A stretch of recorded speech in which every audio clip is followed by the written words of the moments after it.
Welcome to Album Review Series. Kian here.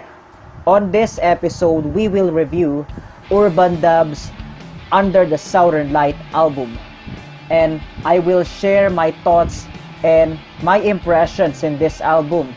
So if you're excited to watch this video, then don't forget to subscribe to my channel and follow my social media accounts.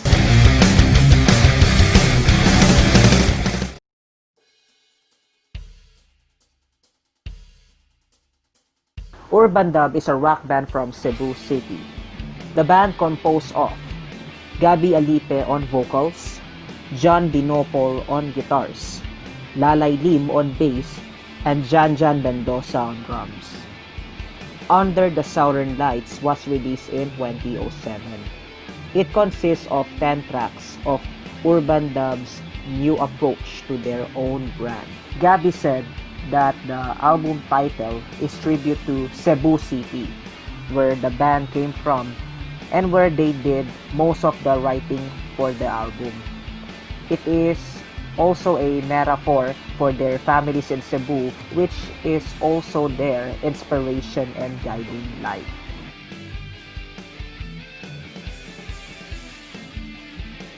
Let's start the album review.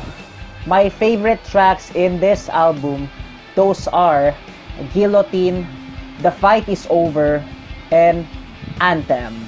On the song Guillotine, I discovered this song back in 2007 in Mix Daily Top 10. And this is the song why I got into the band. Musically speaking, the guitar riffs outstands the most in the song.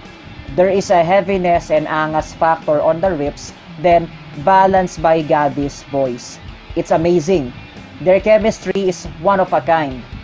The sound is very engaging to mosh. The lyrics is also good. It's all about an issue of a toxic relationship. And my favorite parts is in the chorus parts. All hope is gone. And since you're never gonna change, I'll erase your taste and let you go. Slowly. Suddenly I wasn't enough. Your lust disguised as love.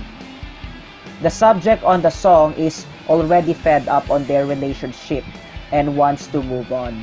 This track is suggested for those in moving on stage. On the song The Fight Is Over, this is another good track and I like how they present it. Urbandub is successful in bringing the message of this song to the listeners, from its lyrical content to the melodic impact to the listener. The melody expresses the tone of the frustration and anger, courtesy of Gabby's voice and John's guitar plays. You will feel the emotion every time the song plays. The lyrical content is based on the failed relationship, and every person had experienced failed relationship that can relate so much. On the song Anthem, I love John's guitar plays. It's engaging and uplifting at the same time. I love the guitar riffs. Astig siya at yun mismo ang nagdadala sa kanta. I'm impressed also on the bass. You will feel the bass lines and it amplifies the heaviness of the guitar riffs. And I could say Lalay Lim's bass play, it's one of a kind. It's a perfect combination when you combine the bass and the guitar plays of this song. Nakaka-irgasm siya at all in all, ang ganda niya. The honorable mentions, and this is none other than Evidence. This track is very relaxing, and the melody is very chill and mellow. Gabby's voice is very soothing, and you will appreciate it so much. You will love to sing along on the chorus parts, and I like the bass lines. I felt a goosebumps when Lalay plays her bass. It's very lively, especially on the chorus parts. On the message of the song, there's a lot of hugot factor on this song. This song is all about for those who were cheated. And it is evidently shown on the chorus parts. Caught you in the arms of another. I've been dying every day since then.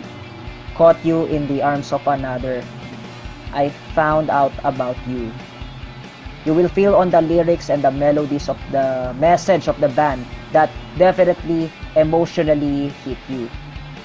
This song is ideal to listen when you're having a drinking session, or if you're like an emo mode, then this would really fits you. My least favorite songs in the album, those are Inside Mind of a Killer and Life is Easy. On the song Inside Mind of a Killer, this track, they featured the Sino Sikat vocalist Kat Agarado. In my perspective, I do not like the digital percussions in this song. It steps away from the Urbandub sound.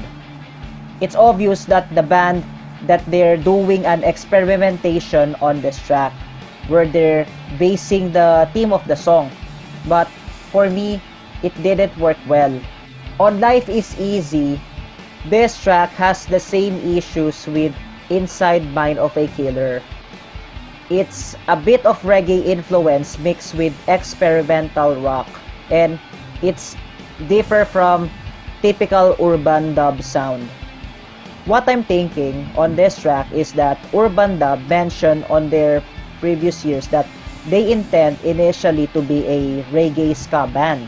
That's why they include the experiment and they included the reggae sound in this track.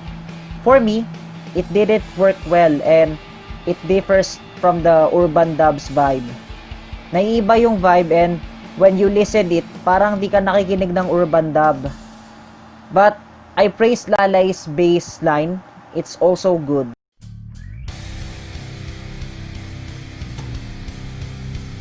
It's time for the verdict. What could I say for Urbandub's Under the Southern Lights album? I could rate this album as 4.25 out of 5. This album captures the emotions of the listener. Urbandub did a good job on delivering the song. Guillotine, The Fight is Over, and Evidence has captured my heart when I started to listen it. They did a good job on interpreting the songs through melodies and lyrics. I praise Gabby's voice. It's cool and relaxing but not heavy. His voice fits on the songs very well. Tamang rock lang yung boses niya na di heavy pero may angas. I'm also impressed on Lalay's bass. Her bass line is one of a kind. Her bass brings out the song more lively. John's guitar riffs brings out the coolness of every song. His style keeps the signature sound of Urbandub from the first album to their latest album, and they're doing it constantly good. Lastly, JanJan's drum play is also good. His drum play adds the flavor to make its songs very good. To sum up, Under the Southern Lights album is one of the strongest albums of Urbandub. I'm strongly suggesting this album if you want to start to listen the band.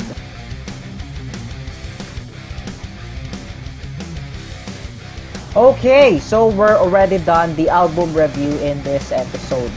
Let me know your thoughts for Urbandub's Under the Southern Lights album.